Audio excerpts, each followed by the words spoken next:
आखिरकार उमैर और ज़हरा एक दूसरे के आमने सामने आ जाते हैं। अगर इस जगह पर ज़हरा की कंपनी ये प्रोजेक्ट ले लेती है तो उसके बाद उमैर वालों का क्या रिएक्शन आता है, कैसे ये ज़हरा को नुकसान पहुंचाने की कोशिश करेंगे। दूसरी इस बात की मुझे अभी तक समझ नहीं आ रही कि ज़फ़र और नसरीन बेगम का क्या रिलेशन था, ये दोनों एक दूसरे के क्या लगते थे। अब ये दोनों शादी कर चुके थे तो उसके बाद मीर साहब ने नसरीन के साथ कैसे शादी की, क्या एक दूसरे के साथ मोहब्बत करते थे। आप लोग अगर इस बारे में जानते हैं तो कमेंट सेक्शन में लाजमी रह दीजिएगा। अब नेक्स्ट एपिसोड में क्या कुछ हो सकता है, क्या ज़हरा कौन सा बड़ा कदम उठा सकती है, उमैर वालों को कितना बड़ा लॉस होने वाला है, ये सब कुछ आज के शो में बताएंगे। आप अपनी तरफ से पूरी कोशिश कर रहे हैं कि किसी तरीके से उमैर को भड़काया जा सके, इसके दिल में जोया के लिए नफरत डाली जा सके ताकि ये जोया के ऊपर तवज्जो ना दे और इसकी जो सारी तवज्जो है ये बिजनेस के ऊपर हो। मीर साहब का मकसद भी सही था और इसी वजह से इसने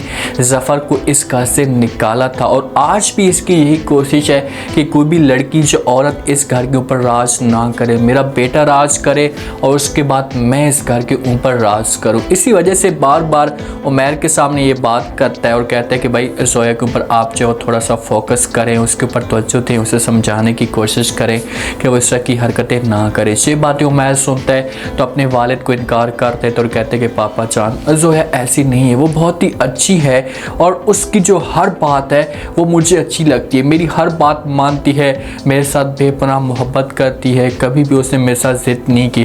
तारीफ़ें करना शुरू कर देता है जोया की। मीर साहब मुस्कुराता है और अपने बेटे की तरफ देखते और कहते हैं कि बेटा यही तुम बातें करते थे ज़हरा के बारे में भी और ज़हरा के बारे में भी तुम्हारी यही सोच थी और बार बार मैं आपको मना करने की कोशिश करता था और कहता था कि भाई ज़हरा जो आपके साथ मुखलिस नहीं है, लेकिन आप मेरी बात नहीं मानते। भाई ज़हरा और जोया के बीच में बहुत डिफरेंट है। आप जोया के साथ ज़हरा को ना मैच करें। ज़हरा मुखलिस थी और उसने कभी भी आपके सामने इस तरह की बात नहीं की थी जिसकी बुनियाद पे आप लोगों ने उसे इतना बड़ा नुकसान पहुंचाने की कोशिश की है। ज़हरा मुखलिस थी, उसे नुकसान पहुंचाया जा रहा है और जोया मुखलिस नहीं है और उसके फ़ायदे के बारे में सोचा जा रहा है।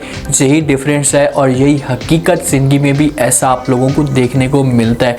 आप देखते हैं कि क्या करता है मीर साहब, क्योंकि उसे अब सामने ये सब कुछ नज़र आना शुरू हो चुका है कि यार मेरा जो बेटा है मेरी बातें नहीं मानता तो इसका जो है वो कुछ ना कुछ लाजमी तौर पर करना पड़ेगा।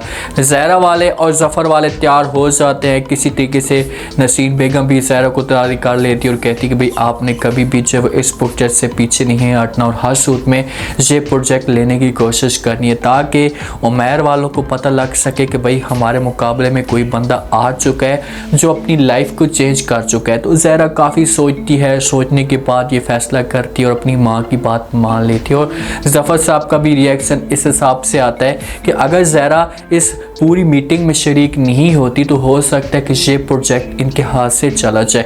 ऑफिस के लिए जाते हैं तो यहाँ से ज़हरा के पास चाबियाँ होती हैं, ऑफिस की पूरी जिम्मेदारी इसके पास होती है तो घर में वो चाबियाँ भूल कर चली जाती है। जैसी पहुँचती ऑफिस में जाकर देखती है चाबियाँ नहीं होती तो फ़ौरन जो वो वापस आती है गाड़ी में, साथ में ज़फ़र साहब भी आता है। घर के पास आते हैं, दरवाजे पे ज़हरा दस्तक देती है, नसीन बेगम निकलती है और बात कहती और कहती है कि भाई तुम चाबियाँ भूल गई थी, कैसी वजह से आई हो। तो ज़हरा कहती कि हाँ माँ जी मैं इसी वजह से आई हूँ, लेने के लिए आई हूँ। जैसे नसीर बेगम सामने देखती है ज़फ़र साहब खड़ा होता है, चौंक जाती है, उसे समझ नहीं आती है, उसे इस बात का यकीन नहीं हो रहा था कि भाई ज़फ़र साहब जिंदा है, क्योंकि मीर साहब ने ऐसे माइंड चेंज किया था नसीर बेगम का और दूसरा ज़फ़र का, दोनों को ये बताया हुआ था कि फलां बंदा मार चुका है और नसीर बेगम को बताया था कि भाई ज़फ़र मार चुका है और ज़फ़र को बताया था कि नसीर बेगम मार चुकी है। अब यहाँ पर सवाल तो ये पैदा होता है कि भाई यार क्या ये दोनों एक दूसरे के साथ मोहब्बत करते थे या एक दूसरे के साथ शादी कर चुके थे? अगर शादी कर चुके थे तो फिर कैसे जो वो शादी की है मीर साहब ने, सवाल तो ये पैदा होता है। तो 80 से 90% चांस ये लग रहे हैं कि ये दोनों एक दूसरे के साथ मोहब्बत करते थे और मीर साहब ने ये सारी गेम डालने की कोशिश की है। जहाँ से चाबियाँ लेते हैं ज़फ़र चौंक जाता है, उसे समझ नहीं आ रही होती कि मेरी मोहब्बत मेरे सामने खड़ी है। गाड़ी के अंदर वापस जा रहे होते हैं तो सारी बातें ज़फ़र पूछना शुरू कर देते और कहते हैं कि ये कौन है। तो आगे से जो ज़हरा बताती कि ये मेरी मदर इन लॉ है और ये उमैर की माँ है। तो इसे ज़फ़र कहता है कि भाई क्या मतलब तुम्हारा, तो फिर ये आपके साथ कैसे रह रही है। तो ज़हरा सारी कहानी बता देती और कहती कि ये मीर साहब की बेगम है। जैसे ही ज़फ़र ये बातें सुनता है तो बेचारा और भी ज़्यादा अपसेट हो जाता है कि सर मेरे साथ इतना बड़ा धोखा हो चुका है, सर मेरे साथ इतना बड़ा फ्रॉड हो चुका है। अब मीर ने हर लिहाज से इन्हें जो वो नुकसान पहुंचाने की कोशिश की है, हर लिहाज से ज़फ़र को इससे डसा है, डांग मारा है, जो आज ज़फ़र इस सारे फैसले पे बहुत ज़्यादा बचता आ रहा है। कंपनी के अंदर चले जाते हैं, मीटिंग हॉल के अंदर जाते हैं जहाँ पर जो वो इन्हें प्रोजेक्ट मिलना होता है। जैसे ऑफिस में इंटर होते हैं तो वहाँ पर जो वो उमैर वाले भी मौजूद होते हैं। उमैर जब देखते हैं ज़हरा को तो बड़ा गुस्से से आग बगोला हो जाता है। ज़हरा पास से गुजरती है तो आगे से उमैर कहते हैं कि भाई तुम यहाँ पर क्या करने के लिए आई हो। तो ज़फ़र कहते हैं क्या मतलब तुम्हारा, ये मेरी मुलाजम है और आप इसके ऊपर इस तरह की बातें क्यों कर रहे हो। तो आगे से उमैर अपने वालिद को कहते हैं कि चाहे जो कुछ भी हो जाए मैं कभी किसी भी सूरत में इसे ये प्रोजेक्ट नहीं लेने दूंगा और हर सूरत में जो वो मैं डील करूंगा आगे क्लाइंट्स के साथ। अब उमैर को इतना ज़्यादा यकीन होता है, जो अपने आप के ऊपर इतना ज़्यादा फ़ख्र कर होता है कि कभी चाहे जो कुछ भी हो जाए ये प्रोजेक्ट हम हर सूरत में लेंगे और ज़हरा वालों को बदनाम करने की कोशिश करेंगे ताकि इनकी फार्म और भी ज़्यादा बदनाम हो और इनको कोई भी प्रोजेक्ट ना मिले। अंदर बैठ जाते हैं, क्लाइंट्स बैठती है, एक दूसरे के साथ डिस्कस करना शुरू कर देते हैं। हर कोई अपने जो एक बुक्स होते हैं, अपने जो पेपर होते हैं वो सामने पेश करना शुरू कर देते हैं। टेंडर्स जितने भी होते हैं उमैर बातें भी करता है। अब हो सकता है कि कुछ टेंडर जो ज़हरा वाले क्लाइंट्स को पसंद आ रहे हो, तो इसी वजह से उमैर थोड़ा सा डिले करने की कोशिश करता है, बात करता है कि भाई हम बाद में जो है थोड़ी देर के बाद मीटिंग कर लेंगे। तो आगे से ज़हरा को इस बात पे बड़ा गुस्सा आ जाता है कि भाई उमैर इतना अपने आप के ऊपर फ़ख्र क्यों कर रहा है। तो ज़हरा कहती है कि भाई हमारी कोई कंपनी रोड छाप कंपनी नहीं है, हमारी कंपनी हमारा एक मेयार है, हम हर सूरत में ये प्रोजेक्ट लेने की कोशिश करेंगे।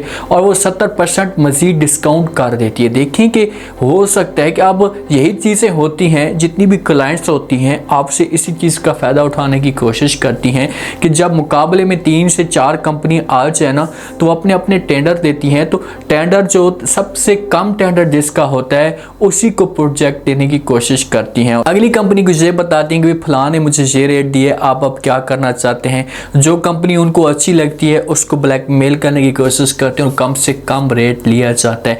यही ज़हरा करेगी, उमैर के सामने ये सारी की सारी बातें कर देती है और अपना रेट भी बता देती है। तो क्लाइंट्स की जो तवज्जो होती है ये ज़हरा की कंपनी की तरफ आना शुरू हो जाती है। थोड़ा सा वक्फा आता है तो उमैर जो अपने वालिद के पास आता और आकर बात करता और कहते हैं कि पापा जान ये सब कुछ क्या हो रहा है, कभी भी मैं ये सब कुछ बर्दाश्त नहीं करूँगा कि हमारे सामने बैठ कर ज़हरा ऐसा की बातें करे, शायद ये प्रोजेक्ट ले ले। मैं ये प्रोजेक्ट उनको नहीं लेने दूंगा और नुकसान पहुंचाने की कोशिश करूंगा। अब उमैर को इस बात का यकीन होता जा रहा है कि ये जो प्रोजेक्ट है हमारे हाथ से निकलता जा रहा है। अब देखते हैं कि क्या होता है नेक्स्ट एपिसोड में, क्योंकि ज़फ़र साहब की सपोर्ट मौजूद है लेकिन ज़फ़र साहब इतना पावरफुल बंदा नहीं है। उसके पास पैसा हो सकता है, सारी कंपनी उसकी बड़ी हो सकती है, लेकिन मीर साहब के बराबर की कंपनी नहीं है। ये पुरानी कंपनी और मीर साहब बनाए बनाए पैसे पे बैठा था, इसी वजह से वो उसने अपने जो एक लिमिट्स होती हैं ये बढ़ा दिए हैं और हर जगह पर वो जाकर बात कर सकता है, पैसा भी इस्तेमाल कर सकता है जिसकी बुनियाद पे उसे जो ये प्रोजेक्ट मिल सकते हैं। लेकिन ज़हरा इस हिसाब से बातें करेगी, ऐसे ऐसे कुलिये पेश करेगी कि क्लाइंट्स को अपनी तरफ मरकूज कर लेगी और ये प्रोजेक्ट इनके हाथ में आ जाएगा और बहुत बड़ा नुकसान हो जाएगा उमैर वालों को। ज़फ़र साहब इसका शुक्रिया अदा करेगा और कहेगा कि भाई इसी वजह से मैं आपको कहता था कि आप मेरे साथ हैं, अगर आप ना आती तो हमें बहुत बड़ा नुकसान हो सकता था और आज आपकी वजह से हमें ये प्रोजेक्ट मिला है। अब देखते हैं कि नेक्स्ट एपिसोड में क्या कुछ होता है, क्योंकि शादी तो मीर साहब की नसीन बेगम के साथ हुई है। अगर ज़फ़र साहब और नसीन बेगम एक दूसरे के साथ मोहब्बत करते हैं तो ज़हरा के सामने ये असलियत कैसे खुलेगी। अगर उसे इस बात का पता चलता है तो क्या अपनी मदर इन लॉ से बात कर सकती है, उसे कह सकती है कि भाई आप जो वो मीर साहब से तलाक ले लें और ज़फ़र के साथ शादी कर लें। उम्मीद है आज का रिव्यू, आज के टीजर आप लोगों को पसंद आएगा। आप लोग इस बारे में क्या कहते हैं कमेंट सेक्शन में लाजमी रह दें और चैनल को लाजमी सब्सक्राइब कर दें। शुक्रिया।